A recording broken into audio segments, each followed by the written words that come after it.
interactiva la presentación. Me gustaría pues que todos pudieran ingresar al Socrative, ¿ya? Y empezar a responder algunas preguntas que van a ir apareciendo en la presentación.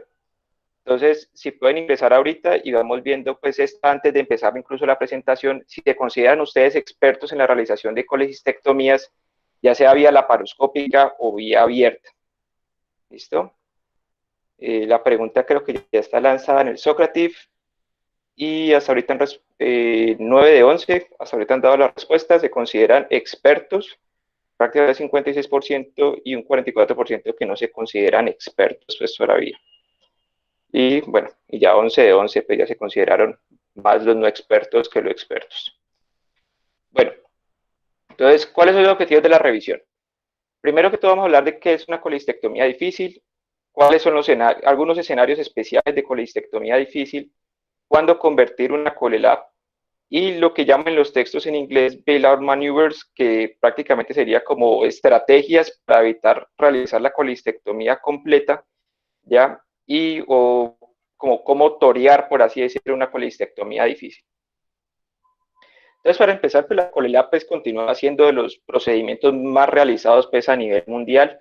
Los americanos describen aproximadamente hasta 750,000 colistectomías laparoscópicas para una cifra hacia 1994, que es de donde se sacan la mayoría de referencias o la base, digamos, de datos más grande que ellos exponen, hasta 750,000. Probablemente esta cifra pues ha aumentado pues considerablemente para el día de hoy y se estima más o menos de 1 de cada 15 o 20 pacientes reconsultan después de una colelab.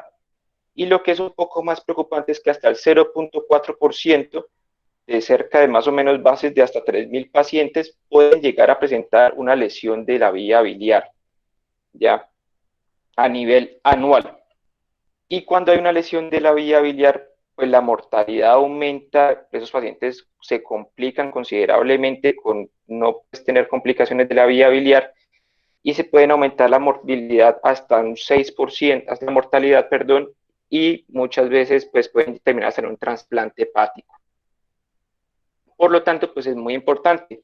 Muchas veces nos enfrentamos a vesículas como estas, pues que se ven macroscópicamente muy sencillas y que, mejor dicho, hablan pues que la vesícula para el R2 para que pueda entrenar, pero muchas veces se nos aparecen este tipo de vesículas.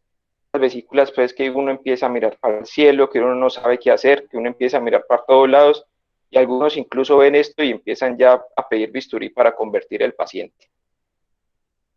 Sin lugar a dudas, pues esto pasa muchas veces, ¿cierto? Que el paciente no lo interpretan adecuadamente, muchas veces ingresamos pensando que el paciente nada más tiene una litiasis sintomática y nos tocan estos pacientes con estas vesículas horribles a las 6 de la tarde, el último paciente de los programas. Así que todo empieza probablemente y llevar a estos pacientes a una de las colapsos difíciles, todo empieza con una adecuada evaluación prequirúrgica, que probablemente en muchas ocasiones no lo objetivizamos de una manera adecuada y muchas veces no ingresamos con todos los instrumentos que necesitamos a disposición, además del equipo laparoscópico. Ya existen pues algunos factores de riesgo muy bien documentados en cuanto a los pacientes que van a presentar muy probablemente una vesícula biliar difícil. La gran mayoría pues describen los pacientes pues añosos mayores de 65 años, los hombres, los pacientes obesos, sobre todo para la colocación de los trócares se hace más complicado, los pacientes que llevan varios episodios de colecistitis, muchos han descrito tener más de 18,000 leucos pues al ingreso, más de 76 horas, más de 76 a 96 horas, pues ya hace que el paciente vaya a presentar una vesícula biliar difícil. Y cuando hacemos el diagnóstico pues, de un síndrome de Mirici o el paciente tiene una cirrosis previa, pues ya nos hace pensar que muy probablemente nos vamos a enfrentar a un escenario bastante complicado. Lo otro, pues que el paciente tenga cirugías abdominales previas, pues ya nos hace prever que muy probablemente va a tener adherencias, que va a ser un poco más laborioso poder llegar hasta la vesícula. Incluso intentos previos de colistectomía, o sea, el paciente que ya ha tenido pues colistectomías subtotales previas o que le hemos hecho alguna otra maniobra antes de llevarlo a un procedimiento completo. Pueden ingresar otra vez a la plataforma y la siguiente pregunta, si conocen y utilizan alguna puntuación de riesgo quirúrgico para una colelab y la utilizan de forma rutinaria en su práctica clínica. Ahí ya aparece la pregunta. A ver cómo vamos. Efectivamente, pues la gran mayoría no conocen pues una puntuación de riesgo quirúrgico y son muy pocos pues los que la utilizan de forma rutinaria. Y entonces podemos entrar a exponer el siguiente punto. Sin lugar a dudas, pues con el objetivo de tener una adecuada predicción de la dificultad quirúrgica, de una forma más objetiva han aparecido pues varias escalas. En algunas de las escalas, pues un poco más grande ha sido la del estudio COLE-S, ya es un estudio multicéntrico realizado en el Reino Unido, donde ellos utilizan una escala que se llama la escala de Nazar, que tiene una versión hacia 1994 y posteriormente una versión abreviada hacia 1996, donde ellos describen la dificultad quirúrgica en 1, 2, 3 y 4, siendo prácticamente los grados 3 y 4 como las vesículas difíciles, propiamente dicho. Y tratan de estructurar sus notas quirúrgicas basados en esta escala según esta puntuación que vemos en la gráfica de la derecha, ¿ya? Donde ellos, dependiendo de los hallazgos de la vesícula, los hallazgos y la estructura del cístico y el grado de adherencias, hacen la valoración y tratan de graduar la dificultad quirúrgica. Esto, pues, sin lugar a dudas, este estudio que utiliza dos cohortes bastante grandes, pues, como vemos ahí, la primera que es de 8.755 pacientes y la otra de 4.000 pacientes, ven los variables prequirúrgicos y las tratan de correlacionar con los hallazgos pues, quirúrgicos como tal. Ellos finalmente logran hacer esta escala de riesgo, donde vemos pues, que el punto de corte en cuanto a la edad para ser paciente, identificarlo como una vesícula biliar difícil son los 40 años, le da más puntuación pues, al género masculino, como vimos anteriormente. La escala de ASA, pues sin lugar a dudas, el grado de comorbilidades, pues toma pues importancia. Lo que ellos encuentran es que colecistitis le da mayor puntuación incluso que el haber tenido cólico biliar o pancreatitis previamente para una vesícula biliar difícil. Y vemos cómo pues las otras escalas que le toman. Ellos encuentran incluso, y sí lo asocian con el CEPER, sabemos pues que en nuestro medio, en el estudio pues que realizó la doctora Arroyave y el doctor Sazor y el doctor Torres, que se acabaron de graduar y que está próximo a ser publicado, pues el CEPER no fue parte de los hallazgos pues, factores de riesgo prequirúrgicos para una vesícula biliar difícil. Ellos finalmente, ¿qué hacen? Ellos con este score prácticamente tratan de ver si el paciente tiene 0 a 1 puntos, pues es un riesgo muy bajo irse a enfrentar a una NASAR 3-4, un 2 a 6 ya es un riesgo intermedio y hasta un 20% de riesgo, y ya más de 7 puntos, pues definitivamente usted tiene una alta probabilidad de irse a enfrentar a una vesícula biliar difícil. Por lo tanto, yo les quiero preguntar, esta es la siguiente pregunta, si ustedes solicitarían de forma rutinaria, basados en una puntuación de riesgo prequirúrgica, el arco en C para hacer una colangiografía, o sea, entrar ya a un procedimiento quirúrgico con el uso del arco en C. Ya les lanzo la pregunta. Acá está. Entonces pueden ingresar al Socrative y ahí ya empieza a ver pues, si utilizarían o no utilizarían el arco en C de forma rutinaria.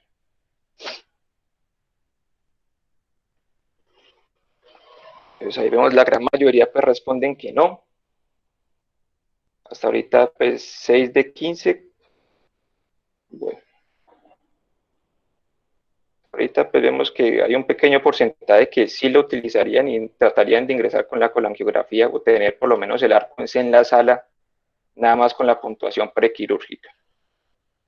Bueno, sigamos mientras acaban de responder y ahorita vemos el resultado final. Entonces sigamos. Entonces ya en cuanto a la parte preoperatoria, intraoperatoria, perdón, esta es la siguiente pregunta y pasemos entonces al siguiente punto en el Socrative. Yo les quiero preguntar a todos es, ¿saben realizar e interpretar una colangiografía intraoperatoria? Entonces, yo quiero ver si con total seguridad la saben realizar, si prefieren convertir la técnica abierta en caso de que se enfrenten a un escenario vesicular difícil, si la pueden hacer o no la saben interpretar correctamente, o definitivamente no la realizan porque no desean pues someterse a una irradiación como tal. Damos 3. Vemos que hay porcentaje que la saben hacer, pero no la saben interpretar correctamente. Ya hay algunos que ya están interpretando que con tal seguridad saben interpretar una colangiografía intraoperatoria. Vamos 5 de 15. Bueno, se acaban de responder, entonces sigamos. Y esta es la segunda pregunta que les voy a lanzar que podemos verla aquí, y se utilizarían solamente la colangiografía en casos seleccionados o de forma rutinaria. Ya los que vayan respondiendo por la anterior pueden pasar a esta siguiente pregunta, y mientras acaban de responder, yo voy exponiendo el siguiente punto. Y vemos que solo casos seleccionados o nunca. Bueno, entonces aparece este estudio, ese estudio es del 2002, sobre el uso de la colangiografía intraoperatoria. Definitivamente esta es parte y una de las grandes, digamos, preocupaciones, y sobre todo que lo publican mucho en los estudios de las AGES, es por qué si desde 1989 aparece el boom de la laparoscopia y empiezan a aparecer pues, los nuevos procedimientos mínimamente invasivos, por qué las tasas de lesiones de vía biliar continúan prácticamente siendo equiparables entre llevar a un paciente a una cirugía abierta, pues la época pues, en que se realizaban las cirugías abiertas, a realizarlo por vía laparoscopia. ¿Por qué no estamos logrando disminuir esta tasa o disminuir las lesiones de vía biliar, teniendo en cuenta pues, los grandes beneficios que ofrece la CoreLab en cuanto a tener una visión magnificada, en cuanto a tener un poco de mejor abordaje de las estructuras biliares? Y este es uno de los estudios que publican en el 2002, como el uso de la colangiografía operatoria de forma rutinaria, pues disminuye considerablemente las lesiones de vía biliar, por lo que nos permite identificar adecuadamente estos procedimientos, ¿cierto? Identificar adecuadamente las estructuras biliares, evitar pues confundir el cístico con el colédoco o la vía biliar principal, e incluso identificar intraoperatoriamente de forma oportuna las lesiones de vía biliar. Recordemos que cuando se identifican de forma oportuna, pues hay chance de poderle hacer incluso un manejo pues intraoperatorio de ese mismo procedimiento, en que si los observamos pues tardíamente, estos pacientes pues tienen que ser llevados de una forma tardía a hacerle una corrección de la vía biliar. Sin lugar a dudas, esto disminuye mucho la morbilidad en los pacientes. El procedimiento se puede hacer de forma transística, ya, pero obviamente hay que saber interpretar y realizar adecuadamente una colangiografía intraoperatoria.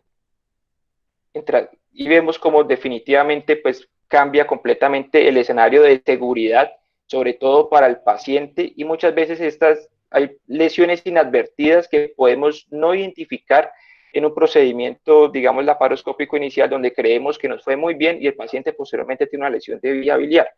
Probablemente las podemos disminuir con el uso de la colangiografía operatoria de forma rutinaria y no de forma selectiva. A este respecto, pues los mismos guías AGES y en un artículo del 2013, donde ellos hablan de la seguridad, sobre todo antes de hacer una colistectomía, es tratar de tener unas estrategias para el entrenamiento tanto de residentes como de cirujanos, como ya de cirujanos pues expertos, y tratar de estandarizar pues, el procedimiento laparoscópico. Por una parte, tratar de que cada CoreLab que realicemos tenga una documentación adecuada de esta visión crítica de seguridad, ya que todos conocemos, pues, descrita por el doctor Strasberg, así como tratar de hacer un entrenamiento intensivo y hacer un uso correcto y racional de la colangiografía. Como expusimos anteriormente, esto es lo que más ha disminuido estas lesiones de la vía biliar, a pesar de tener una asociado pues a la documentación adecuada de la visión crítica de Strasberg. Por una parte, pues tratar de enseñarle a los residentes y también a los cirujanos que estemos acostumbrados y enseñados a realizar e interpretar estas colangiografías y poder identificar las lesiones de la vía biliar con el uso de este medio, ¿ya? Por lo tanto, incluso pues yo le abocaría mucho a la práctica pues y a la enseñanza del residente, de los residentes, poderse exponer adecuadamente a este procedimiento e incluso hacerlo de forma rutinaria, porque muchas veces nos vamos a enfrentar a estas lesiones de vía biliar y probablemente las nuevas generaciones de cirujanos no vamos a estar tan acostumbrados a abrir al paciente, a hacer colistectomías abiertas, a lo que probablemente pues ya lo estuvieron los cirujanos pues que ya tienen un poco más de experiencia. La siguiente pregunta que yo les quiero lanzar es esta: ¿cuál es su percepción de una colistectomía subtotal? Para seguir pues con la técnica, pues con la dinámica. Las preguntas anteriores, sin lugar a dudas, mostraron que la gran porcentaje sabe hacer una colangiografía, pero no la sabe interpretar. Y en cuanto al uso de la colonografía, únicamente lo utilizarían en casos seleccionados y prácticamente ninguno lo usaría de forma rutinaria. Ahora, en cuanto a la percepción de la colistectomía subtotal, yo quiero ver cuál es la percepción que tienen ustedes. Si definitivamente la percepción es que es un procedimiento seguro, si va a terminar en una reintervención, si un gran porcentaje considera que todos van a terminar en el desarrollo de una fístula biliar, o si definitivamente es un procedimiento que consideran que no se puede realizar de forma laparoscópica y toca hacerlo abierto, pues, en su percepción. Entonces vemos que el gran porcentaje pues, describe que es un procedimiento seguro. Vamos a dejarlo ahí abierto mientras acaban de responder y vamos a seguir la exposición. Entonces, con la colistectomía subtotal, definitivamente es un procedimiento seguro que tenemos a mano, ya que podemos realizarlo por técnica laparoscópica. Los pasos están muy bien descritos en un artículo pues descrito en el 2016 en el Journal de la American College of Surgeons, ya donde ellos describen el paso a paso de cómo realizar esta colistectomía subtotal. El primer paso definitivamente es coger la vesícula por el domo, tratar de exponerla de forma adecuada y hacer una incisión y resecar pues todo el domo, sobre todo su pared anterior, dejando esta pared posterior. Con el uso sobre todo el uso de cauterios y tratando de identificarla adecuadamente. Posteriormente se remueve la bilis, se remueven los cálculos, esta es probablemente la parte importante en remover la totalidad de los cálculos que pueden estar en la vesícula. Se recomienda así tener de una vez la bolsa de extracción ahí al lado, pues no haber que tenga múltiples cálculos y todos estos caigan pues en la cavidad. Posteriormente se utiliza pues ya la remoción completa del domo y tratar de abrir la vesícula en la parte de su cuerpo y cerca a su infundíbulo, generalmente dejando un espacio de 1 centímetro a donde probablemente esté el cístico, abrirle en forma de libro, hacer una incisión longitudinal y posteriormente una transversal para así poder hacer una inspección tanto interna como externa de esa vesícula biliar.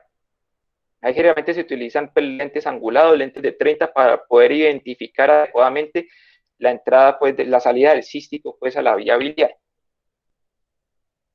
Posteriormente, lo que se debe hacer, y ya hay varias técnicas en cuanto hacia el control del cístico, es tratar de hacer una técnica reconstituida, donde no se va a hacer control del cístico, o una técnica fenestrada, que es visualizando adecuadamente el interior del cístico, colocarle puntos a este cístico en forma pues, de bolsa de tabaquera, y tratar de cerrar y controlar el cístico para que no vayamos a tener pues posteriormente fugas biliares o disminuir así el porcentaje de la oportunidad de que ocurran pues estos eventos adversos. Y lo que sí recomiendan es dejar ya sea un dren al interior pues del punch pues de la vesícula que vamos a dejar, o dejar un dren y dejar un dren adicional en esta fosa pues cística, en la fosa biliar, perdón, para tratar de, en caso de que exista pues una fuga biliar, que es la complicación más frecuentemente asociada, podamos identificarla pues a tiempo. Aquí vemos una de las formas pues, de manejo del control del cístico, que es la forma fenestrada, que es lo que les está tratando pues, de mostrar, que es hacer el control del cístico colocándole puntos en forma de bolsa de tabaquera, ya, y posteriormente cerrando ese cístico. Se recomienda sobre todo utilizar Vicryl, ya, utilizar sutura reabsorbible para tratar de controlar este cístico, pero existen muchas ocasiones donde no logramos identificar adecuadamente el cístico o el punto pues donde está el cístico y es necesario hacer técnicas reconstituidas. Como acá pues uno de los pasos finales siempre es tratar de cauterizar toda esa mucosa residual ya sobre la que va a quedar, pues, sobre todo si dejamos la pared posterior, pero hay técnicas donde incluso pues, se puede llegar a resecar toda esta pared posterior, que ya la vamos a mostrar adecuadamente. La otra técnica, hay algunas técnicas que hablan de hacer el control del cístico, incluso con el uso de clips, con esta técnica de colistectomía subtotal es un poco más laboriosa, y otras, pues como les decía, dejar un dren pues ahí en el punch, y otras pues hacer la técnica reconstituida. Hay algunos artículos recientes que han tratado de clasificar estas colistectomías subtotales dependiendo de la técnica utilizada, prácticamente agrupándola en 4 variables. La técnica tipo 1, que sería la que consta pues, de una incisión circular de una porción considerable de la vesícula, y es probablemente la técnica más utilizada hasta en el 80% de los casos. La tipo 2, donde vamos a hacer una remoción longitudinal de una porción considerable sobre todo la pared visceral de la vesícula. La tipo 3, hacer una fundectomía en caso de que tengamos una masa sólida inflamatoria pues, alrededor del cuerpo y el cuello de la vesícula. Y la tipo 4 es una resección en cuña, probablemente muy poco utilizada, pero en caso de que tengamos una vesícula intrahepática verdadera, puede ser una de las técnicas que podemos llegar a utilizar. Asimismo, estas técnicas se han tratado como de subclasificar dependiendo de cómo abordemos el fondo y cómo abordemos la pared posterior, pero digamos que es un poco más específico, pero la idea es que tengamos como una estandarización de cómo describir la técnica quirúrgica de la colistectomía subtotal y tratarla de clasificar. En cuanto a si realizar, ¿qué es mejor si realizar una técnica fenestrada o reconstituida de este muñón pues, de la vesícula? Pues se ha encontrado que la técnica fenestrada se asocia mucho más a las fugas biliares. Las infecciones de la herida quirúrgica también está bastante asociado al respecto.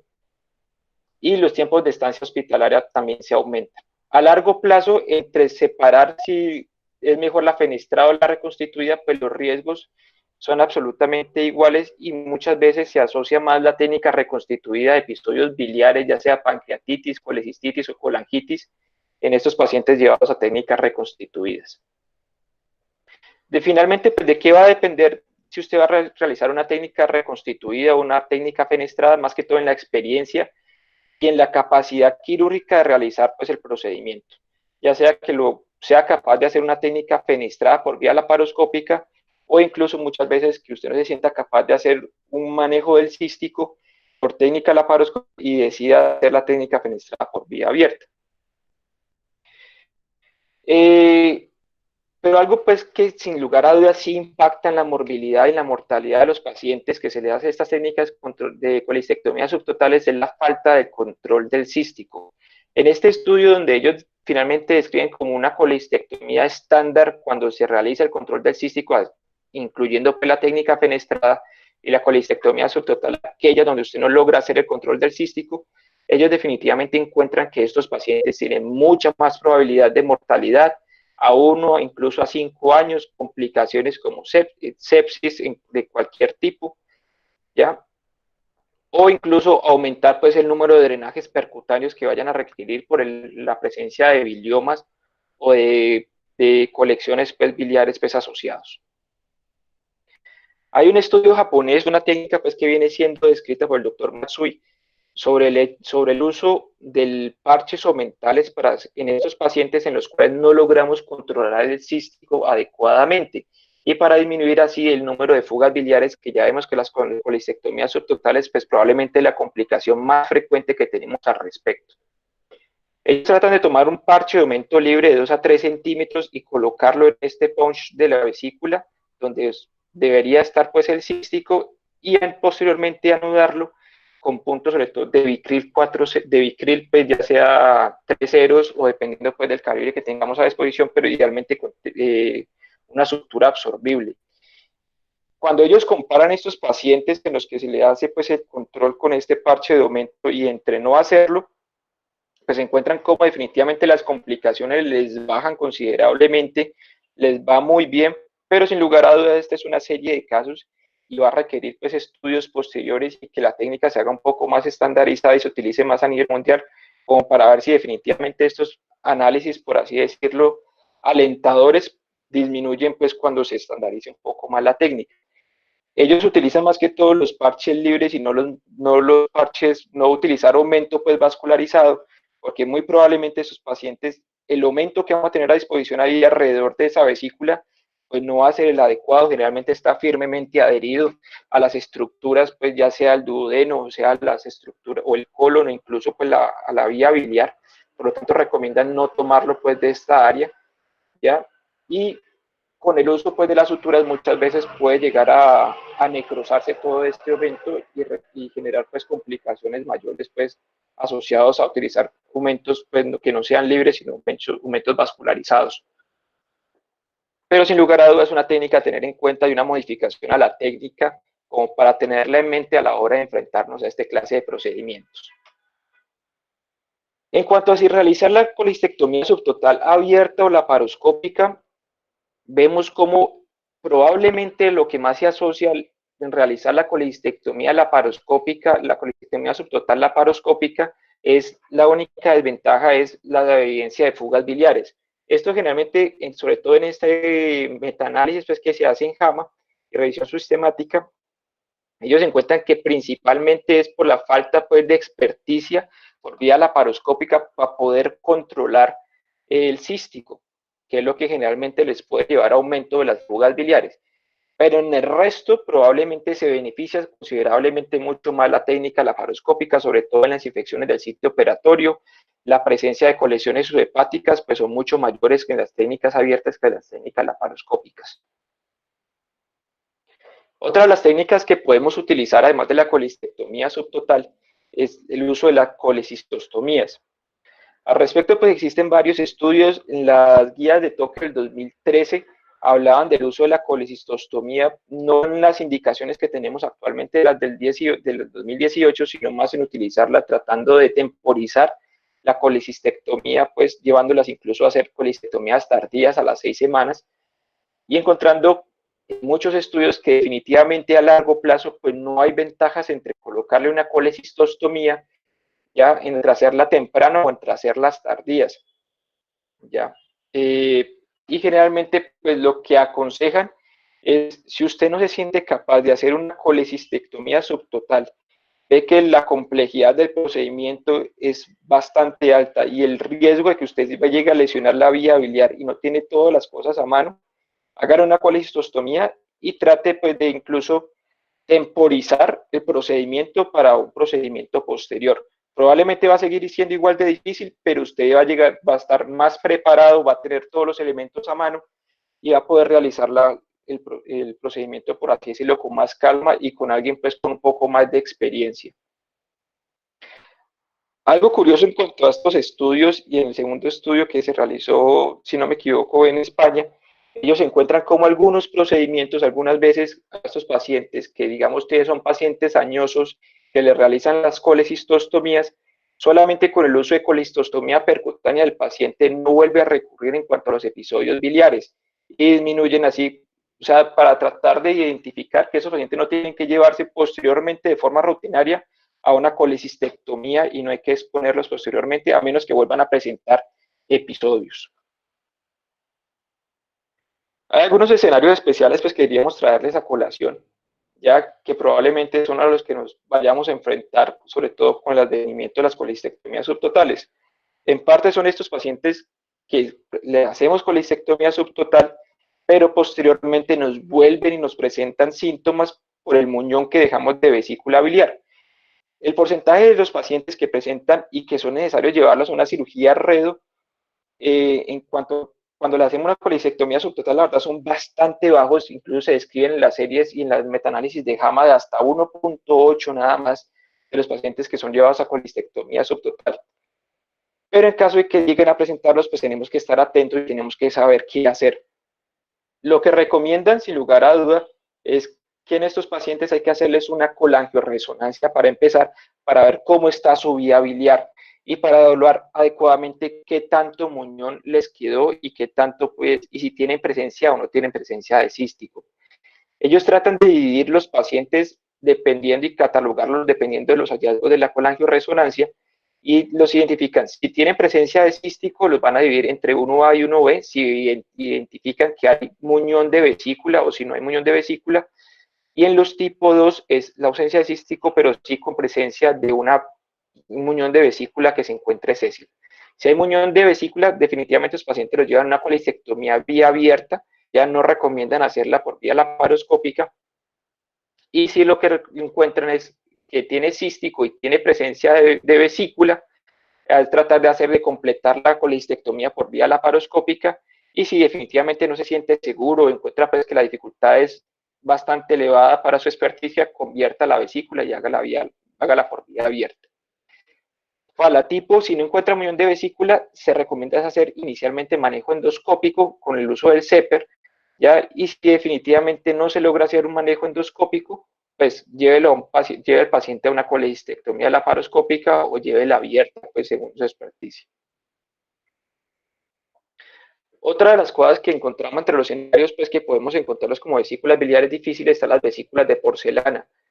Sin lugar a duda, se ha asociado fuertemente y, digamos, tradicionalmente todos hablamos que las vesículas de porcelana hay que llevarlas a una colecistectomía por su alto riesgo de cáncer. Las revisiones nuevas hablan que definitivamente estos pacientes no tienen tanto riesgo de cáncer como se pensaba anteriormente y probablemente el riesgo quirúrgico es más alto el riesgo quirúrgico a que vaya a presentar cáncer. Y definitivamente estas vesículas no se deben llevar a procedimiento quirúrgico a menos de que presenten sintomatología asociada. Por lo tanto, hay que tener en cuenta algunas cosas con las vesículas de porcelana. Recordemos que estas vesículas de porcelana generalmente se asocian, son fuertemente calcificadas, muchas veces se encuentran nada más cuando se le hace la autopsia pues, a los pacientes y no se encuentran, incluso no llegan a ser síntomas previamente y muchas veces están firmemente adheridas al hígado y esas vesículas muchas veces terminan en resecciones hepáticas de los segmentos 4B y 5.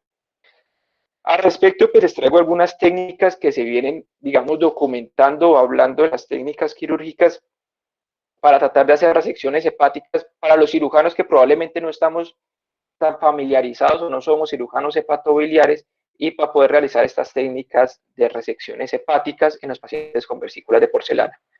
Este es un reporte de caso donde ellos hacen, en un caso de vesícula de porcelana, hacen una resección hepática con el uso de un dispositivo que se llama la aguja de Chang. La aguja de Chang es prácticamente, son dos agujas, una aguja pequeña que tiene un hook al final que permite retomar la sutura y tiene una camisa más o menos de 18 French que nos permite pasar esta primera aguja más pequeña sin lesionar las estructuras biliares para tratar de hacer esos puntos de colchonero. Es una estructura que yo incluso lo he llegado a discutir con la doctora Caicedo sobre este dispositivo y es un dispositivo relativamente sencillo por una técnica relativamente sencilla, o por lo menos la describen así, para los cirujanos que no tenemos, digamos, esta experticia en realizar resecciones, pues, un poco más amplias y que nos encontramos con estos hallazgos intraoperatorios sin conocerlos, pues, previamente. Ellos lo que describen es que con esa técnica, pues, hacen los puntos de colchonero, los ajustan adecuadamente, hacen la resección hepática y posteriormente ligan, pues, las estructuras biliares que puedan estar drenando, ¿ya? Y dejan un surgicel finalmente con muy buena tasa pues, de éxito, únicamente realizando pues, esta técnica de Chang o el uso pues, de estas agujas de Chang. Otro de los escenarios pues, a los que nos podemos enfrentar muy poco frecuente, pero pueden llegarse a presentar, es la presencia de una vesícula biliar izquierda.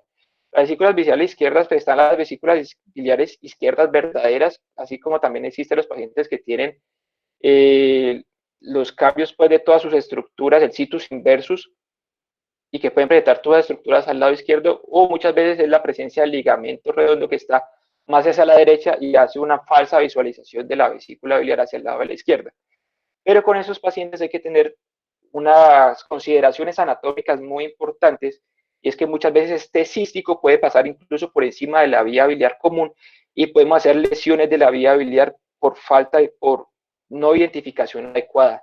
Se recomienda que estas, digamos, estas vesículas biliares izquierdas, por la alta probabilidad de que tengamos variaciones anatómicas, ingresar con la colangiografía intraoperatoria, un cirujano experto, ¿ya? Y tratar de hacer una disección inicialmente retrógrada, empezando por el fondo pues, de la vesícula primero, hacer una disección retrógrada.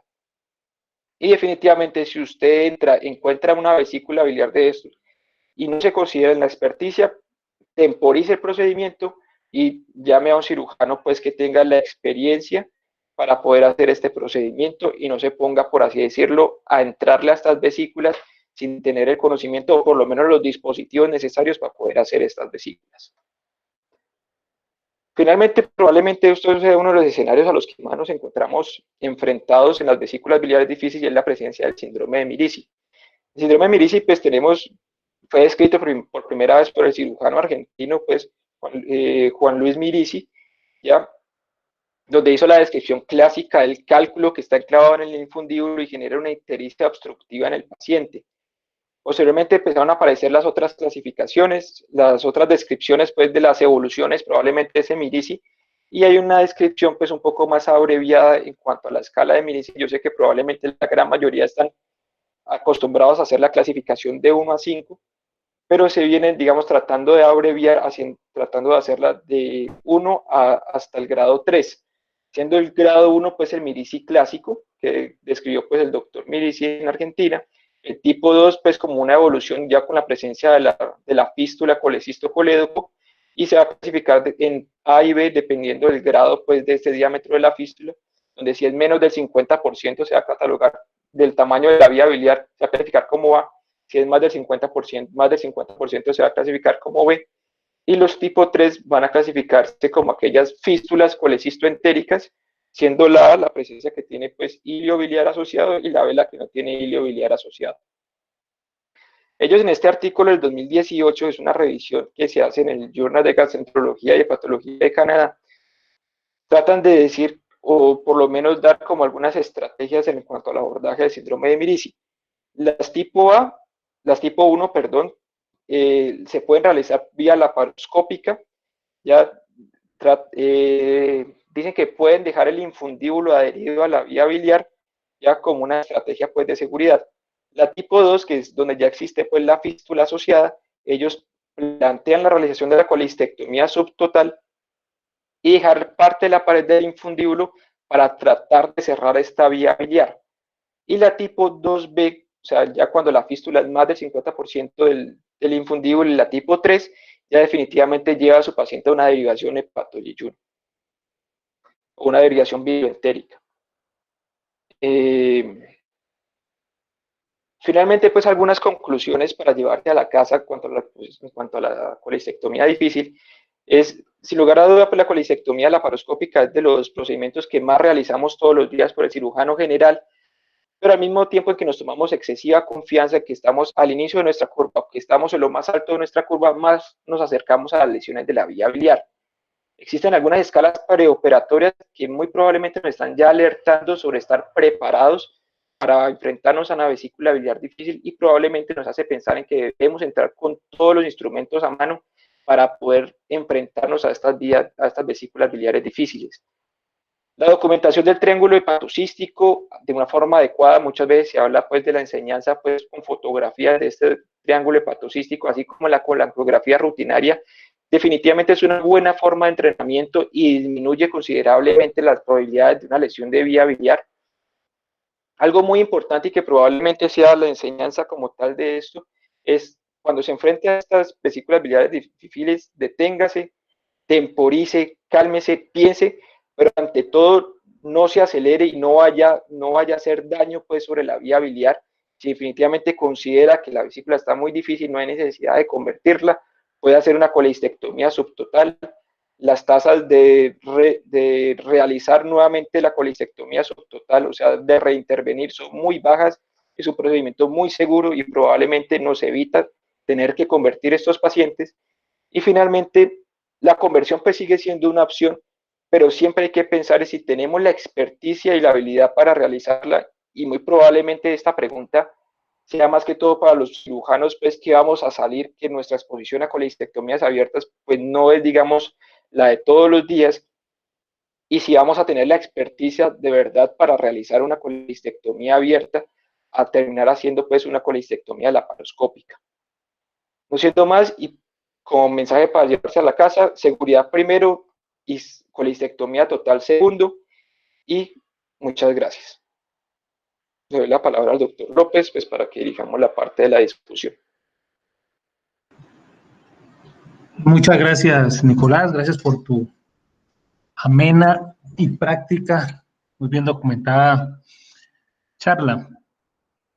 La idea era eso, que pudiéramos conversar todos, los que estamos aquí, todos hacemos vesículas, todos, y hay tiempo largo, ¿no? Tenemos docentes con una experiencia grandísima, han pasado por todos los escenarios, las colecistectomías abiertas, subcostales, mediales, luego pasaron a la laparoscopia y han estado en todo este tiempo y tienen una amplia experiencia, y esperamos de que nos ayuden a comentar algunas cosas.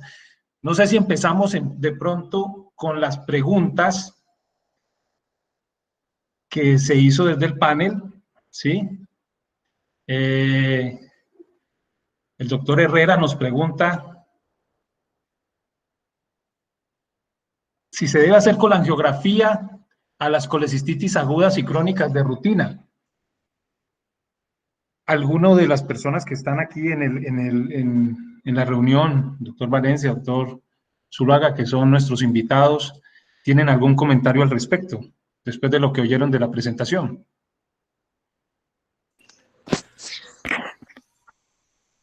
Hola, hola, muy buenos días, muy buenos días.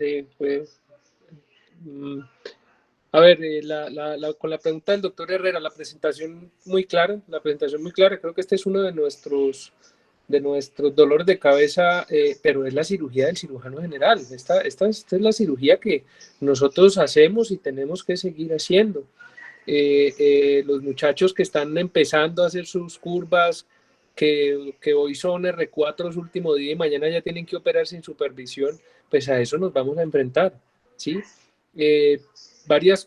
Para responder la pregunta del doctor Herrera, que si le hago con la angiografía intraoperatoria las colecitis agudas o crónicas, yo no le hago con la angiografía a ningún paciente de eso, yo solo le hago con la angiografía intraoperatoria si quedé con algún tipo de duda intraoperatorio, si no, yo no le hago absolutamente a nadie.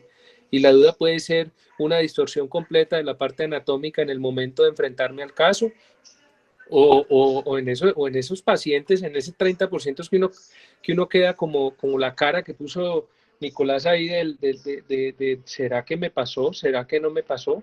¿Ya? Y sobre todo que esto ocurre en ese tipo de pacientes, en el tipo de pacientes en los cuales la patología inflamatoria aguda o crónica ha distorsionado completamente la parte de la anatomía. ¿Qué recomendación doy yo para los muchachos que están empezando y para todos? Y eso es lo que yo hago completamente. Si yo no tengo nunca corto ni ligo nada hasta que yo no tengo completamente identificada la anatomía. ¿Sí? Eso es completamente importante. Usted demórese 5 minuticos más haciendo una disección que quedarse toda la vida con el paciente lisiado biliar, porque ese es el otro término que se le da a este tipo de pacientes. Si yo tengo algún tipo de duda anatómica, lo que le quita a uno el dolor de cabeza de un momento a otro es precisamente hacer colecistectomías parciales, como lo mostró Nicolás en su presentación. La colecistectomía parcial puede llegar a dejar solamente esa zona infundibular y cerrar el conducto cístico, quitando la pared posterior, o la colecistectomía dejando la pared posterior, destechando completamente y siempre revisando que no haya cálculos distales, porque si no el paciente te reconsulta después, ¿sí? La otra recomendación es que en la patología se coloque producto de colecistectomía parcial, porque o si no, el paciente 5 años después, por un calculito que se quedó, te vuelve a hacer nuevamente un cólico y dicen usted tiene la vesícula ya con un cálculo, y ya líos que hay por ese tipo de falta de la descripción en la parte de la patología. La última apreciación con respecto a los scores previos, los scores preoperatorios para saber si una vesícula es difícil o no. Yo no utilizo scores previos, las colecistectomías electivas. Para mí alguien complicado puede ser un paciente que está hospitalizado, que tuvo una colecistitis, que me toca operar, ¿ya? Pero no ningún score previo. Si hay algún tipo de alteración con la parte de la ecografía, siempre con la angioresonancia en ese tipo de pacientes. Si hay algún tipo de alteración en la ecografía, si no de una paciente va a cirugía. Muy buena presentación, Nicolás.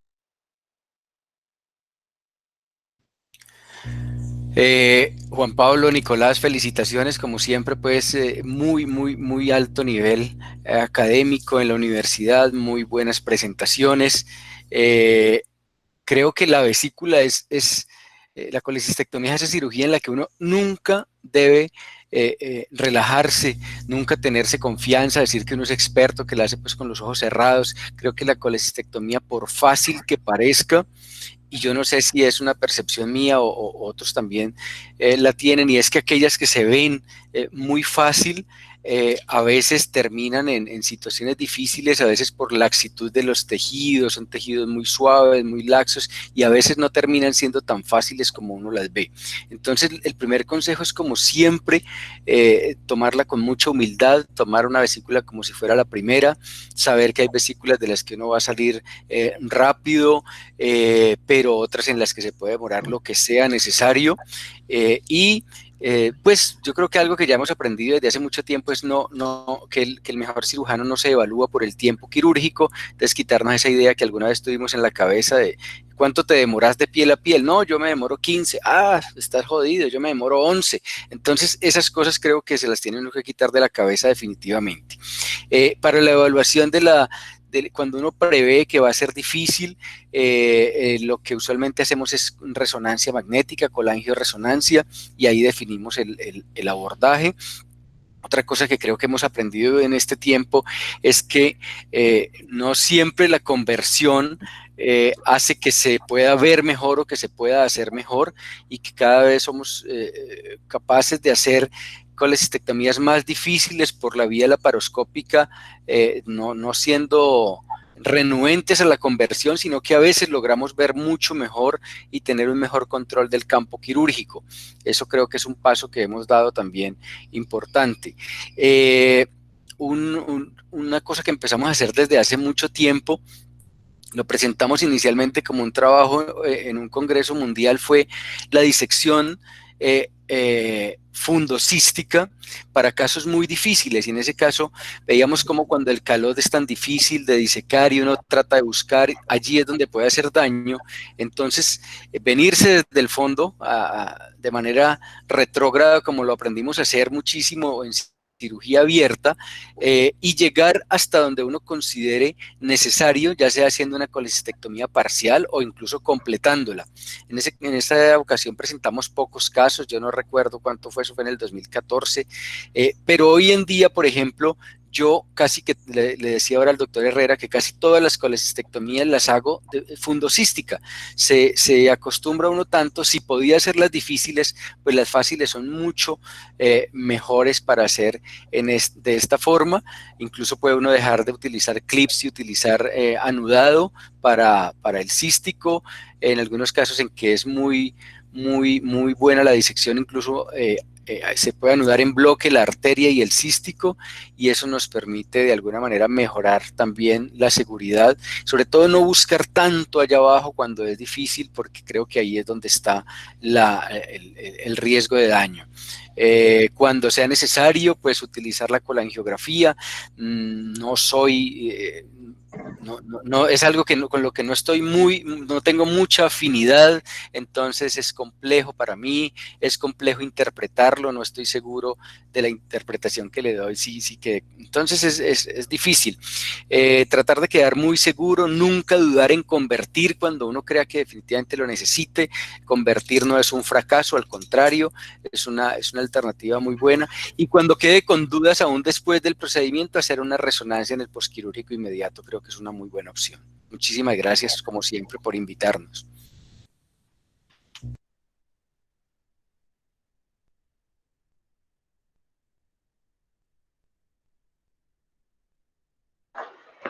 Profe López, cerró el micrófono, creo.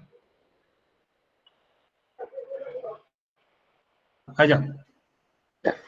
Gracias, Juan Carlos, por tu aporte, como siempre muy valioso, y creo que se respondieron algunas de las preguntas que se habían hecho aquí anteriormente. El doctor pregunta sobre los tubos transísticos. ¿Tienen cabida aún los tubos transísticos en el manejo de estos pacientes, de estas colecistectomías difíciles? Me gustaría que de pronto los profesores con más experiencia nos hablaran de eso. Era una de las cosas que se utilizaba con una, digamos, relativa frecuencia en los pacientes difíciles. De pronto el doctor Romero, el mismo doctor Herrera, si tienen algún comentario, el doctor Jesús Díaz, si está con nosotros, si tienen algún comentario al respecto. Hola, Juan Pablo, ¿me oyen? Sí, señor. Sí, profe. Pues yo creo que nosotros estamos acostumbrados a torear este tipo de situaciones desde hace muchísimos años. No es raro que en nuestra práctica cotidiana encontremos vesículas complejas, difíciles, incluso muchas veces ya vamos como preparados mentalmente a que una vesícula va a ser laboriosa por las características de los pacientes. Yo creo que el cirujano, en la medida que gane experiencia, gane entrenamiento, tenga una buena curva de aprendizaje, es capaz de llevar adelante y con éxito una colecistectomía laparoscópica con muy buena probabilidad de que su posoperatorio va a ser adecuado, va a ser bueno. Yo creo que en esa curva de aprendizaje siempre hemos pasado por iniciar con vesículas que son menos complejas y así se lo indicamos a nuestros residentes. Y después, en la medida que se van dando las oportunidades, ir trabajando un poco las colecistectomías más complejas, más difíciles.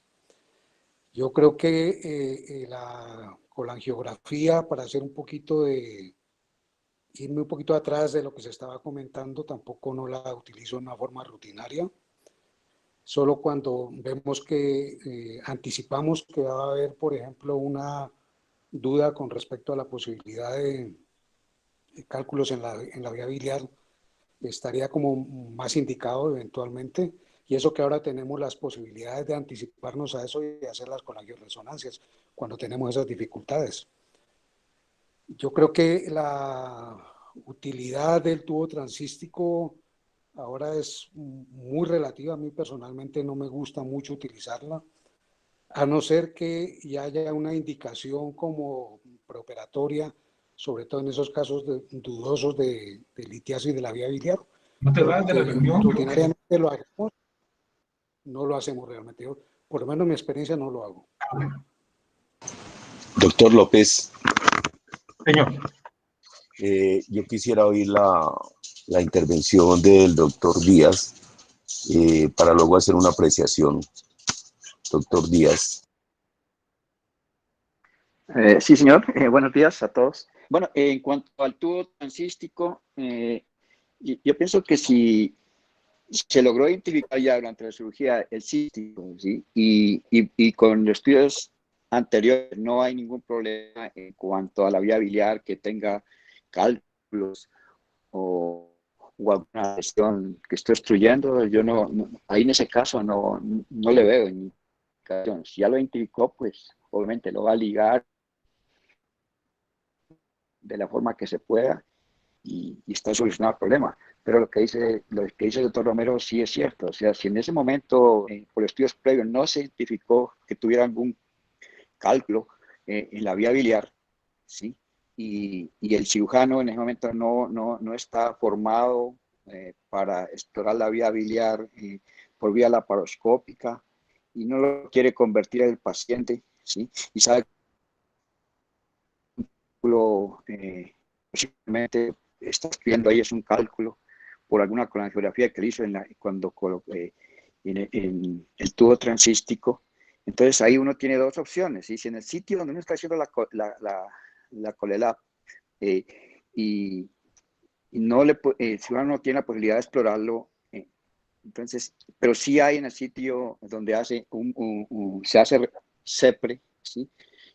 Una de las opciones es ligar el cístico y en el posoperatorio ir a solucionar el problema del cálculo con la CEPRE. En la otra opción es que donde no hay, ¿sí? CEPRE, ¿sí? Entonces yo pienso que se demora pronto una remisión donde se pueda hacer el procedimiento, es una buena idea dejar un tubo transístico, ¿sí? Porque si uno lo hace, tenemos en Colombia muchas veces dificultades para trasladar a un paciente para un CEPRE. Entonces, si no lo hacemos, puede tener problemas, puede tener colangitis, bueno, colangitis no, pero ya, si no le dejamos un tubo, pues queda, se puede romper el cístico, se puede dar una colangitis ahí mientras se espera. Entonces, esos serían como los escenarios, ¿sí? Dejar un tubo transístico cuando no se puede solucionar la obstrucción de la vía biliar. en este momento. Doctor, Gracias. doctor Zuluaga, doctor Juan Carlos, muy amables por siempre acompañarnos. Yo le voy a decir cuál es mi posición cuando yo veo toda la conferencia, excelente conferencia, ¿cierto? Y la visualización que casi uno debe de tenerla siempre de la vía biliar y hacerla más en las colecistitis agudas. La idea es que también vimos cuando contestamos en el Sócrates de que a nadie nos gusta entrar al equipo y que la segunda opción, si la entramos, tampoco sabemos interpretar las imágenes que tenemos ahí. Casi siempre utilizamos otro tipo de estrategia cuando tenemos problemas sobre la vía biliar y no vemos bien esa placa cística. Pero para mí siempre ha sido, y de hecho hay otro problema, y es el volumen que tenemos de vías biliares cuando nosotros hacemos todo en uno, de hacer la colágeno operatoria, de pronto que entre en el CEPER, o hacer la coleocoscopia y hacer todo este tipo de cosas para solucionar el paciente. Tomamos una cantidad de tiempo y debe ser de que uno lo pueda hacer tanto preoperatoriamente, en la parte operatoria o en la parte posoperatoria. Pero para mí siempre ha sido muy importante, pues no sé hacer lo otro, no me gusta hacerlo, no lo sé interpretar. Esto hace muchos años, más de 30 años que lo quisimos implantar haciendo las colangios. Entonces yo siempre dejo un tubo transcístico, y ese tubo transcístico me sirve a mí porque si el paciente tiene algún tipo de infección sobre la vía biliar, descomprime la vía biliar. Este es un tubo que lo puedo dejar hasta 17 días y puedo valorar la vía biliar luego completamente a través de él. Y si tiene cálculos, pues pasa directamente hacia la parte de endoscopio para que le hagan su CEP. Esa es mi opinión. No sé qué. Gracias, doctor Herrera. No sé si alguno de los otros participantes de la reunión tiene alguna opinión al respecto. Profe, yo tengo una opinión. Dígame, diga, Guillermo. Pues con respecto a la colangiografía intraoperatoria, yo creo que es una herramienta muy, muy útil. En la medida que uno se va encariñando con ella, se va dando cuenta de las virtudes, ¿cierto? Hay algunas situaciones en donde la interpretación no se hace fácil, ¿cierto? Pero ahora tenemos muy fácilmente el acceso al traslado de imágenes por estas mismas redes sociales y muchas veces nos colaboran los radiólogos o nos colabora gente que tiene los endoscopistas muchas veces y en ese orden de ideas podemos darle solución al paciente. Yo la uso y últimamente la estoy usando bastante en algunos escenarios muy determinados, no en todos. Obviamente, ante una vía biliar difícil que uno no la sepa identificar muy bien, que anatómicamente me genere alguna confusión, pues es mandatorio usarla. Entonces, por eso hay que saberla tanto hacer como interpretar.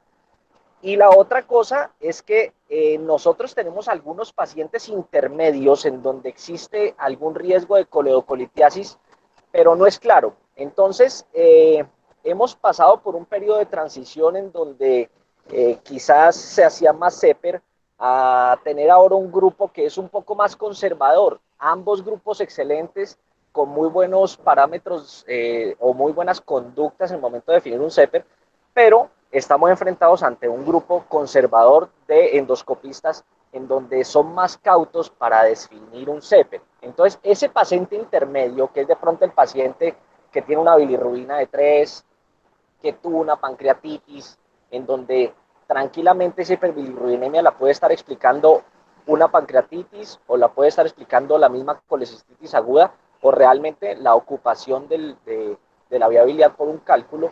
Ese tipo de pacientes, lo ideal, obviamente, es una colangioresonancia. Ahora, vengamos a nuestro medio. Las instituciones que nosotros tenemos dependemos de otra institución particular para hacer las resonancias, de unas citas médicas tardías, ¿cierto? De unos resultados también o unos reportes que son tardíos y muchas veces en 8 días no le hemos dado solución. Y a eso estamos enfrentados todos los días nosotros. Ahí estoy utilizando la colangiografía intraoperatoria. Cuando hoy llevo los pacientes a una colelab y de una vez le hago la colangiografía intraoperatoria. No le dejo el tren transístico, sale el paciente con un diagnóstico de que existe o no existe una obstrucción. Si el paciente tiene un cálculo distal, el paciente va tranquilamente a su CEPER ya con un diagnóstico establecido, el endoscopista entra con confianza, sabe cuántos cálculos hay o aproximadamente a qué nivel está la obstrucción, y es una herramienta que en el aspecto nuestro o en el trabajo nuestro del día a día en la clínica de la estancia nos ha servido muchísimo. Y por eso le digo, profe, que hemos empezado a tenerle un poquito de cariño a la colangiografía intraoperatoria, al menos personalmente, ¿cierto? Creo que ya tenemos una curva buena y podemos definir los pacientes con una colangiografía intraoperatoria en este sentido. Ahora, el tren transístico, yo no lo uso de rutina, ¿cierto? Yo no lo uso de rutina, pero sí hay un paciente muy especial, que es el paciente de CEPER fallido.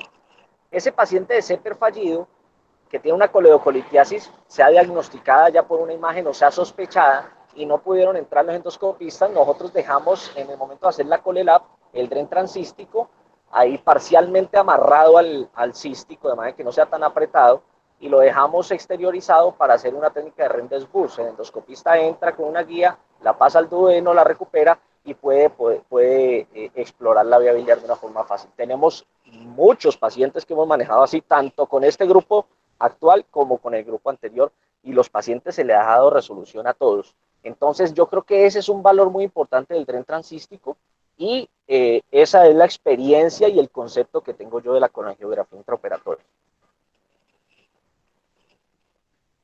Gracias, Guillermo. Y sí, o sea, nosotros debemos ajustarnos a lo que nuestras instituciones nos dan, ¿de acuerdo?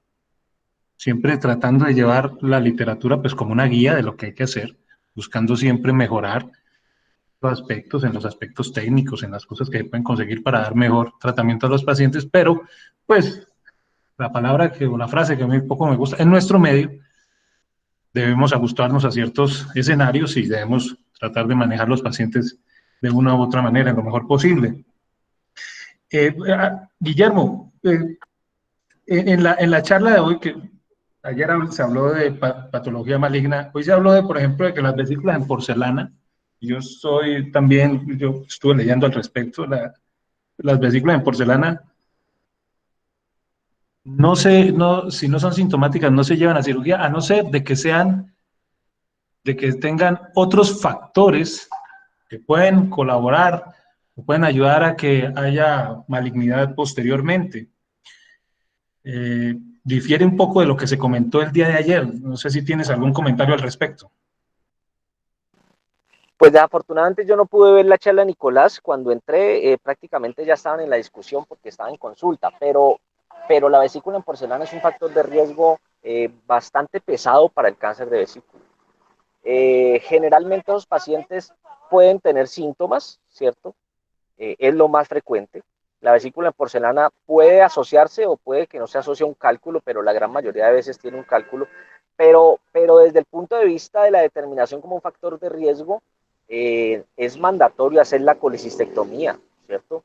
Con los riesgos que implica, porque generalmente estos son cambios crónicos que van a generar un poco más de dificultad en el momento de hacer una visión crítica. Son císticos cortos, son vesículas que generalmente están muy empotradas en el hígado, son difíciles de sacar, pero en términos generales, si uno tiene un factor de riesgo tan pesado como es eso, lo indicado sería hacer una colecistectomía. No sé si de pronto Nicolás mostró algún artículo en donde hagan seguimiento a esto y le quiten un poco de valor a ese factor de riesgo para un cáncer de vesícula. No lo conozco, ¿cierto? Y desafortunadamente, repito, no pude llegar a la charla, entonces, pues no sé si existe o publicaron un artículo diferente, porque hasta lo que yo conozco de la literatura y lo que hacemos es operar los pacientes con vesícula en porcelana.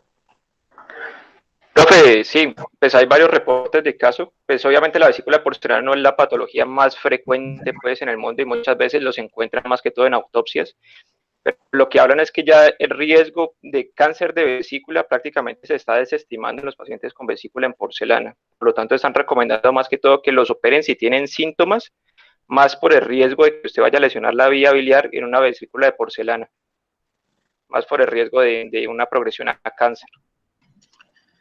Hay un concepto sobre la vesícula en porcelana, que es que la verdadera vesícula en porcelana, que es la clasificación transmural, o sea, de toda la pared de la vesícula, no tiene una incidencia alta en la presentación o un factor de riesgo poderoso para la presentación de cáncer, en lo último que había leído.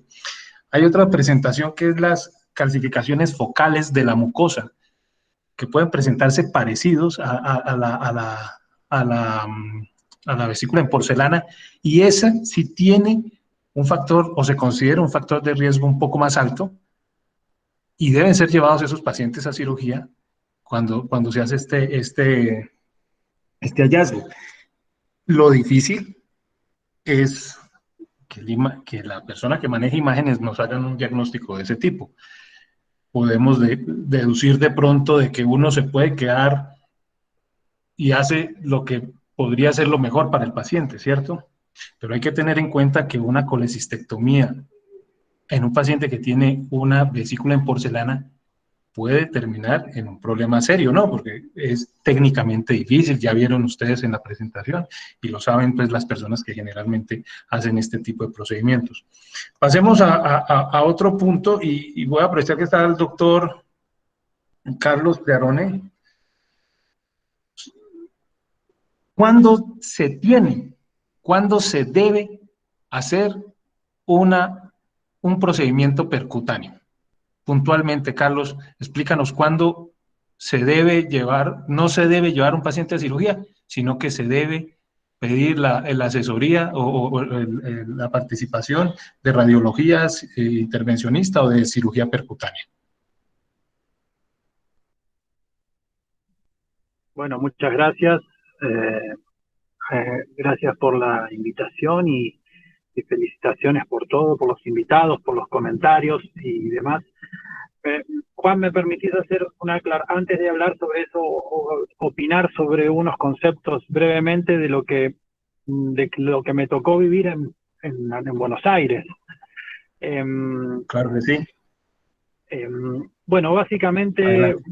Desde que yo empecé la residencia en el año 2000, ya se hablaba, y había escuelas como el Hospital Británico y el otro como el Hospital Italiano, donde hablaban y se peleaban en todos los congresos de colangio intraoperatoria sistemática o de acuerdo a algunos factores de riesgo, ¿sí? O hallazgos intraoperatorios, que básicamente era distorsión de la anatomía, sospecha de patología obstructiva biliar, benigna, ¿no? Obviamente, y la sospecha de alguna lesión quirúrgica de la vía biliar.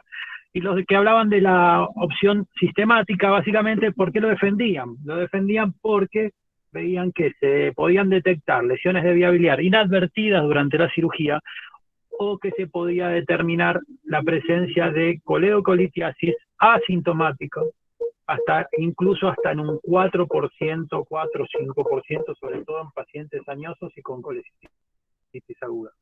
Entonces cada uno la defendía y tenía sus razones, ¿sí? Y eran válidas las dos, ¿sí? ¿Qué nos sirvió a nosotros? En un momento hubo como un boom en Buenos Aires de la colangiografía intraoperatoria sistemática, y a nosotros como residentes nos sirvió mucho a hacer algo que no tienen los residentes en el día de hoy, que es el conocimiento de cómo hacer una colangia intraoperatoria laparoscópica transcística, aprender a manejar el cístico y eventualmente intentar la posible extracción a través de canastillas, ¿sí? De cálculos de pequeño tamaño. Recordemos que este escenario en general se da en pacientes que suelen tener vías biliares preoperatorias por estudios de calibre relativamente normal o normal, por decirlo de alguna manera, y pacientes que no tienen ningún tipo de sintomatología, ni signo ni síntoma, ni laboratorio que hable de posible obstrucción biliar.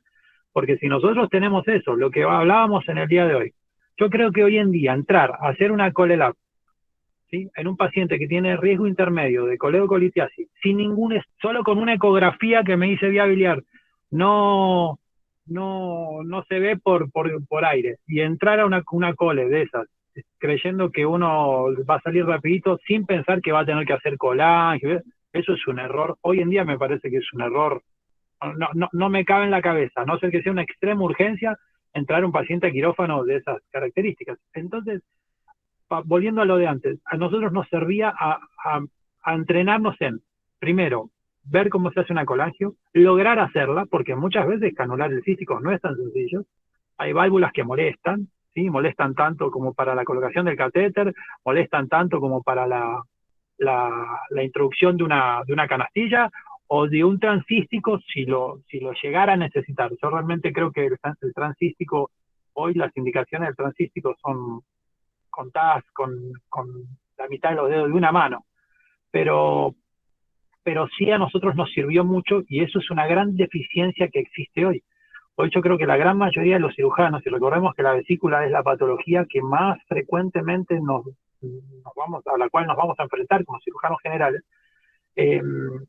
la gran mayoría de los cirujanos no la hacen por eso. Primero, porque es engorroso. Muchas veces hay que ver si el paciente lo están operando en técnica francesa o en técnica americana. Normalmente, yo cuando voy a abordar una vía biliar siempre lo opero con la técnica americana. Me parece que es más sencillo abordar la vía biliar de frente. ¿Eso qué hace? Que cada vez que tengamos que hacer una colangiografía tengamos que movilizar al paciente porque normalmente el arco en C choca con el fluoroscopio. O sea que son dos escenarios totalmente diferentes de los que estamos hablando. Entonces, si yo sé que voy a explorar una vía biliar o un paciente con riesgo intermedio, tengo que ir al quirófano preparado para todo. O sea, preparado, no es que si le encuentro un cálculo, se lo clipo y se lo mando a que lo resuelva por CEPRE. A mí no me parece que sea esa opción. Es más, creo que si el paciente tiene riesgo intermedio de coleocolitiasis, lo debo estudiar bien, porque si tiene un cálculo en la vía biliar, se tiene que hacer un CEPRE y posteriormente se tiene que hacer la colelab, que es lo que siempre hacemos. O sea que si ese paciente llega a quirófano sin haber cumplido todos esos pasos, me parece que estamos cometiendo un error muy importante. En resumen, y antes de hablar de lo percutáneo, creo que de alguna manera hay que rever cuál es el entrenamiento de los residentes, que van a ser los futuros cirujanos, para saber hacer una colangiografía, tomarse el tiempo que sea necesario, porque la única manera de aprenderlo es hacerla y mirándola y teniendo al lado un profe que le puede indicar, ¿sí? O que le ayude a interpretar las imágenes. Imagínense si nosotros vamos a necesitar que un radiólogo nos vea una imagen cada vez que hacemos una colangio adentro del quirófano. No va a pasar nunca. ¿Sí? Que venga, que suba un radiólogo y que diga, sí, ese es un paramediano derecho. No, eso es algo que no va a pasar. Y no pasa en ningún lado, ¿sí? Entonces, yo creo que eso sí lo tenemos que revisar. En el hospital no hacemos colangiografías sistemáticas. Yo no las hago, realmente yo no hago más colangiografías sistemáticas, pero sí tuve la bondad de poder hacer de todo. Colangios abiertas, colangios laparoscópicas, exploraciones laparoscópicas transcísticas.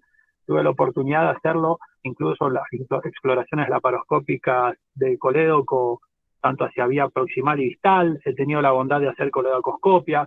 Entonces, la verdad es que, otra cosa, si uno va a entrar a operar una vía biliar, que no lo manden al residente que terminó hace un año, ¿sí? A enfrentarse con esos pacientes, pacientes masculinos, 60 años, a las 6 de la tarde, entran en una catástrofe, termina eso en una catástrofe vesicular.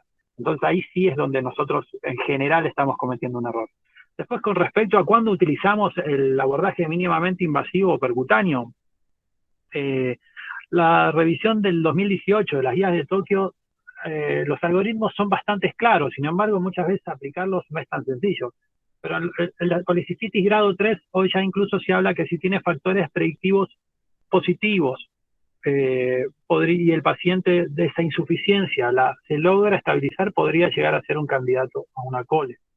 Pero cuando habla de podría ser candidato a una cole, las guías de Tokio son muy claras en diciendo que el que debe operar es un cirujano experto. No habla de un cirujano estándar. No dice debe ser operado por un cirujano general. Habla de un experto. Y ahí otra vez empezamos a decir, bueno, ¿qué es un experto? ¿Sí? ¿Qué es un cirujano hepatobiliar? ¿Es un laparoscopista avanzado? ¿Es un cirujano que tiene más de 25 años de cirujano general? ¿Sí? Y ahí la guía de Tokio sí no aclara qué significa ser un experto en vía biliar o experto en laparoscopía para colecistectomía. Y con respecto al grado 2, yo veo a veces, y esto sí es importante en nuestro contexto, muchas veces los pacientes llegan al tercer nivel después de una semana. Llegan tipos ya en estado subagudo de su colecistitis. Claro, lo que pasa es que llega y uno dice, bueno, apenas llega lo opero, sí, pero ese paciente probablemente puede ser que tenga más de 18.000 blancos, se palpe la vesícula, se palpe un plastrón, o sea, es lo que las guías de Tokio denominan un grado 2, pero con factores de compromiso local importante, inflamatorio. Y ese paciente, si nosotros no lo clasificamos bien, es el paciente que termina con una colecistectomía, con un sangrado, muchas veces empaquetado, va a la UCI, y no es ni la primera ni la última vez que va a pasar. Pero yo sí creo que ahí estamos fallando, en el sentido de que a veces subestimar esas colecistitis grado 2 o quizás no clasificar correctamente a los pacientes y que terminen haciéndose una colecistectomía laparoscópica abierta con empaquetamiento y en la UCI. Si eso sucede, que puede suceder, yo creo que debería ser en casos extremadamente infrecuentes, y esos pacientes sí ser candidatos a una colecistostomía percutánea. Recuerden que las colecistostomías percutáneas no significa que el paciente nunca se va a poder hacer una colecistectomía. Lo que hace en algunos casos es temporizar, ¿sí?, estabilizar al paciente y posteriormente ver si ingresa como candidato a colecistectomía o no. Si hay un pool de pacientes, hay un paciente de 80 años que tiene una fracción de eyección del 15%, ese paciente lo más probable es que no recupere su fracción de eyección y nunca sea candidato a una colelap. Entonces, a ese paciente le hacemos una colecistostomía percutánea, al mes se le saca el catéter y si vuelve a hacer una colecistitis, se le pone otro catéter nuevamente. Pero sí hay pacientes que son candidatos posterior a la colecistostomía percutánea a una colecistectomía. Entonces yo creo que a veces tenemos que tratar de utilizar esas herramientas de mejor manera, clasificar mejor a los pacientes y poder lograr mejores resultados, ¿no? Gracias, Carlos. Muy amable por tu concepto. El doctor Rojas quiere hacer un comentario. Alex. Sí, buen día para todos. Bueno, ya buena tarde. Yo los he escuchado detenida y pacientemente porque el tema pues obviamente es muy interesante y creo que hay algunas cosas adicionales que quisiera complementar. Primero, me parece que nosotros le damos un poquito de papaya a los abogados cuando hablamos de vesícula difícil. Yo creo que el término no es ese. Yo creo que toda vesícula, como toda cirugía, es difícil. Lo que pasa es que hay ultra difícil y requete contra difícil. Entonces, como para aclarar un poco los términos, que a veces nosotros en la literatura médica utilizamos eso, o sea, hay facilísimas y hay difíciles, ¿no? Yo creo que no, yo creo que en cirugía todo es difícil. Y hay otras cosas que, por ejemplo, debemos tener en cuenta para hablar de colecistectomía difícil. Uno, el ayudante. Si uno tiene un ayudante de poca o nula experiencia y de poca o regular actitud hacia la cirugía, ¿sí?, al cirujano se le vuelve un calvario operar con un ayudante de este tipo y nos tocan aquí algunos lastimosamente dentro del quirófano en el hospital, lastimosamente. Nosotros no incidimos en mayor cosa sobre eso. Bueno. Entonces, el ayudante, el instrumental, a veces uno empieza la cirugía y entonces que no aparece, que esto sí empata, que esto no empata, que ese trocar sí, que ese trocar no. Entonces ahí ya va generando una indisposición del cirujano. Entonces, ese ambiente, la hora, por ejemplo, yo ya traté y cada vez en un turno nocturno no hago una colecistectomía a menos que sea una emergencia, pues, terrible. Y en cuanto a las colangias intraoperatorias, pues yo también ya tengo la posición muy personal, contrario a lo que dice Guillermo, que cada vez la quiere más, yo cada vez la odio más. Entonces yo no hago colangiografías, procuro no hacerlas, no tener que hacerlas, no opero pacientes a los que tenga que hacérsele una colangiografía. Esa es una posición muy personal mía por muchísimas razones. Entonces al final yo creo que para una colecistectomía difícil, lo importante son las herramientas que uno tenga. Y herramientas van desde el tipo de instrumental o todos los elementos que uno tenga, ¿cierto? Porque habrá gente que pueda hacer colangio, habrá gente que pueda utilizar el verde ese de fluoresceína, indocianina o como sea que se llame. Otros pueden utilizar hoy en día los equipos 3D, en fin, una serie de elementos con los que pues diferentes instituciones pueden contar. Yo creo que hay que saber qué es lo que se tiene a la mano, utilizarlo de la mejor forma posible, que lo haga quien lo sepa hacer y quien mejor lo sepa hacer. Y al final, muy claro el mensaje de Nicolás, ¿cierto? Que es como un poco maturanesco. Entre menos haga, quizá puede que sea mejor para el paciente, ¿sí? O sea, entre menos riesgo someta yo al paciente, porque eso es en lo que creo que apoyo también esa idea de Juan Carlos, en el sentido de que el cirujano que se empecina y dice, soy capaz, yo puedo, esto no lo voy a convertir ni por joder. Entonces creo que siempre esa humildad, ¿cierto? Pues tiene que ir allí, una sensibilidad baja a convertir, quien sepa convertir y pueda resolver al convertir. Y creo que es eso, o sea, ver que no estamos solos, que tenemos que tener ayuda, que tenemos que buscar los mejores elementos, llevar al paciente con el mejor diagnóstico posible. A veces no confiamos de las ecografías y si hay que repetirlas, pues hay que hacerlo. En fin, todo lo que tengamos que hacer para que tengamos la mayor seguridad y tranquilidad cuando vamos a intervenir a los pacientes. Muchísimas gracias. Gracias, doctor. Un audio casi como la PCR, pues más o menos. Una pregunta, Pablo. Sí, señor. Juan Pablo, una preguntita. Diga, profe. Es que yo he subido una pregunta había subido una Sí, pregunta por el chat. ya íbamos en para allá, cuanto profe. a la vesícula esclerotrófica. Bueno. Y un comentario así cortico, ¿sí? La conversión, ¿sí? La conversión es buena para los cirujanos que llevamos operando muchísimo tiempo colestectomía abierta. Hoy un cirujano que no opera casi nunca una colestectomía abierta no va a poder solucionar su problema si no lo pudo solucionar en forma laparoscópica. Esa es la sensación que yo tengo. Hoy el cirujano no tiene experiencia en hacer colestectomía fácil, abierta, ¿no? Y menos complicada. Entonces, esa es una posición personal, ¿no? Ok, profe. Y estamos de acuerdo completamente. Por eso se plantea actualmente un escenario que es no convertir y de pronto abandonar. ¿Sí? Porque si usted va a convertir y va a quedar en las mismas, pues no convierta. Es preferible que abandone o haga un procedimiento derivativo más sencillo, menos mórbido, a empecinarse a hacer una colecistectomía difícil de una o de las dos maneras o de la otra manera.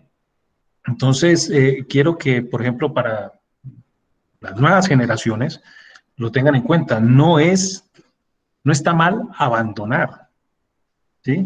Tomar la decisión de que este paciente hay que contemporizar y hacer en un segundo tiempo operatorio otro procedimiento o acompañado, bueno, dependiendo de la situación. Profe, Sí, yo tengo un comentario con respecto a eso. Sí. Es que yo creo que de pronto tampoco es la idea que uno debe dejar. Yo estoy muy de acuerdo con lo que dice el doctor Díaz, que muchas veces uno convierte y no tiene ningún tipo de solución, ¿cierto? Si no sabe hacer la colestectomía abierta, le queda mucho más difícil hacerla, ¿cierto? Se mete en un problema más, ¿ya? Así como he visto, por ejemplo, algún colega que una vez encontró un colon pegado a una vesícula como esclerotrófica ahí, y él hizo eso que usted está diciendo. Dijo, me salí, no dejó ni idea ni nada, y voy a seguir el paciente, ¿ya? Y el paciente lo sigo yo en el programa de patología y está perfecto. No ha pasado nada en 2 años, tranquilamente, o en año y medio, ¿cierto? Pero es que hay otro tipo de pacientes que uno no puede como tomar una conducta, decir, veo, está difícil, no pude y me salgo, ¿cierto? Porque es que son problemas agudos. Entonces, en ese orden de ideas, yo creo que eso es una vaina personal y es una cosa que también lo he escuchado en miles de conferencias. cuando uno está enredado en una cirugía de vesícula biliar o de vía biliar, incluso en cualquier otra cirugía, la primera alternativa es llamar a una persona que lo ayude a desenredar, ¿cierto? Porque es que al paciente hay que tratarle de dar una solución, ¿cierto? La primera solución que hay que tratar de darle al paciente es una solución definitiva. Si uno no puede dar una solución definitiva, pues una temporal. Pero tengo el paciente dormido, anestesiado, ¿cierto? Con un laparoscopio adentro, pues hombre, si yo tengo una persona cerca que me pueda ayudar, yo la llamo. Y eso es lo ideal. Y yo creo que esa sería mejor como la sensación que debe quedar. Es una cosa personal y que también lo veo muy frecuentemente en las charlas, en todo lado. Y bueno, incluso hace un tiempo asistimos a una charla en Imbanaco que se llamaba así, colecistectomía difícil. La hacía el doctor Álvarez, era el coordinador. Y estaba el doctor Caicedo, el doctor Armando Caicedo, que fue mi profesor de cirugía patobiliar y trasplante. Ellos eran los que organizaban la charla. Y la charla, perdón, la conferencia empezó con un grito del doctor Álvarez, que dijo: Armando, Luis Armando, te necesito, estoy en el contexto de una colecistectomía difícil. Así empezó la charla. Yo creo que el doctor Herrera se acuerda y los que fueron se acuerdan. Entonces, eso es una cosa que a mi modo de ver debe quedar más en la impresión que de pronto de sacar y entrar y está difícil y me voy. Totalmente de acuerdo, Guillermo. Lo que pasa es que estamos hablando de escenarios, eh, todos los pacientes se viven en escenarios distintos. No quiero ser facilista, no quiere decir que si uno entra y encuentra algo difícil se salga y abandone. Obviamente no. Afortunadamente, y ahí me uno a lo que dice el doctor Alexei, usted preferiblemente haga estos procedimientos en el día donde tenga cercanía con otros colegas que le puedan ayudar, pero si usted está solo, si usted está en un sitio lejano, tiene que prepararse para hacer otros tipos derivativos para que no haga más daño. En eso estamos completamente de acuerdo. Y la primera opción sí es cierto, no es abandonar, sino siempre llamar a un amigo, que eso es bendito y eso es salvador, y a una persona con más experiencia.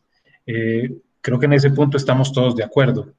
Por aquí el profesor Díaz nos pregunta sobre la vesícula esclerotrófica, que hacerle resonancia magnética cuando no se opera.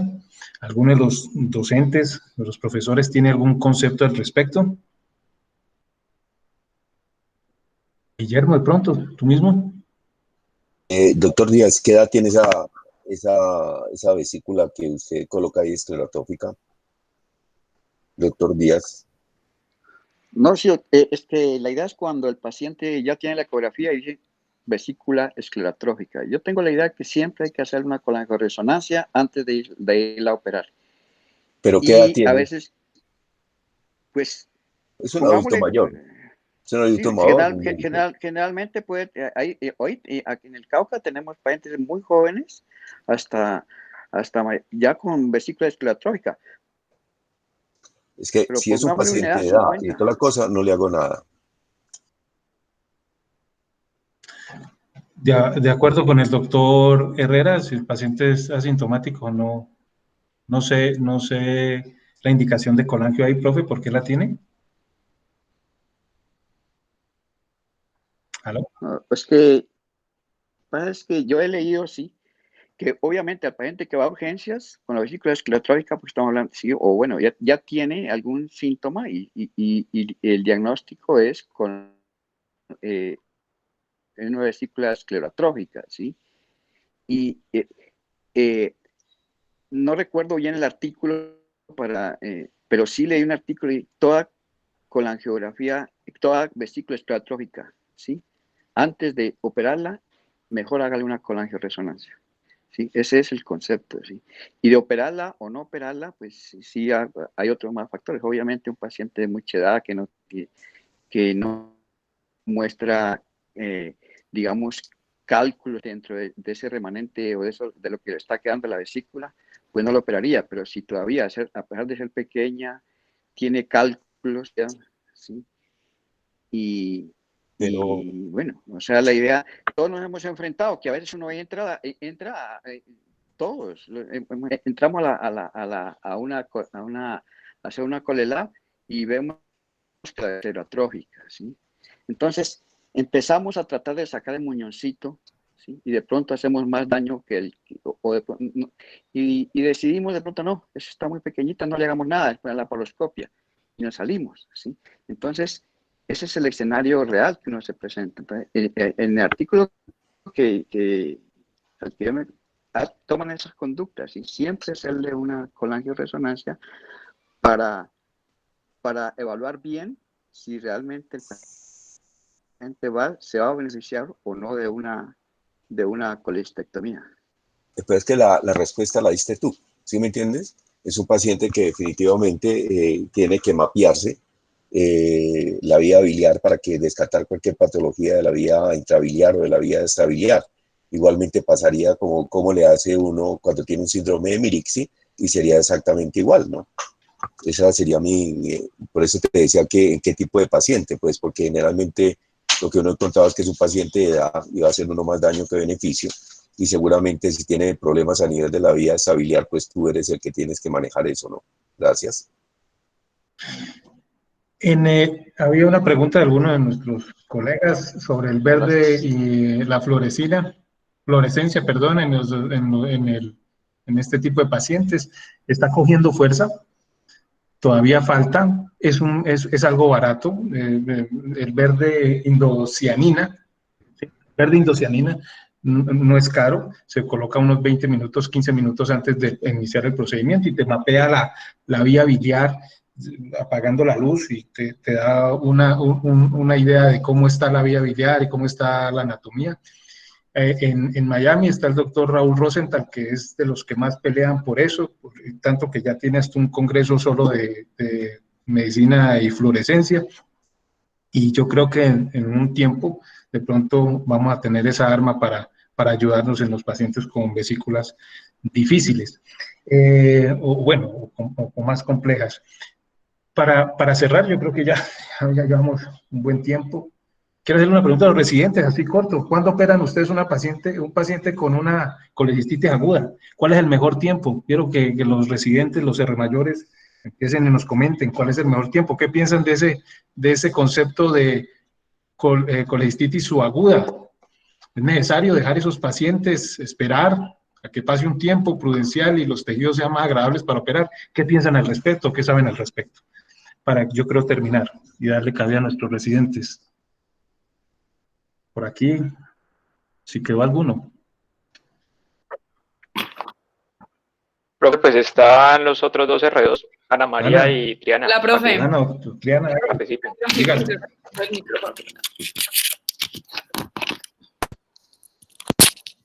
Aló, ya. No, pues, profe, pues realmente pues uno preferiría operar tempranamente a estos pacientes, pero pues sabemos que a veces no depende tanto de nosotros y los pacientes se quedan bastante tiempo y cuando los vamos a operar es donde nos encontramos pues ya esas vesículas supremamente complicadas y pues como lo que decía usted, pues nosotros que estamos en formación, la verdad, pues yo personalmente hablando me parece mucho más fácil hacer la laparoscópica que abierta, por lo que pues casi no he participado de vesículas abiertas, generalmente pues se hacen por laparoscopia. Pero yo creo que en nuestro medio pues habría que poner ese factor de que el tiempo no siempre depende de nosotros y pues el paciente está agudo, muchos pacientes están sépticos, están con vesícula palpable, entonces pues generalmente tratamos de resolverle al paciente lo más pronto posible, pero pues a veces pues sí nos demoramos por tiempo. No sé, profe, si eso era como lo que estaba preguntando. Sí, Ana, perfecto. Doctor Señor, López, díganos. Yo quisiera, cuando va a terminar, hacer como dos cosas puntuales que quiero describir acerca de los comentarios. Sí, profe, por favor. Es lo siguiente, el doctor Learoni se ha referido en cierta situación como una situación de que ya no se hace. Nosotros somos una escuela de más de 30 y pico de años, ¿cierto? En un paraíso de la vía biliar.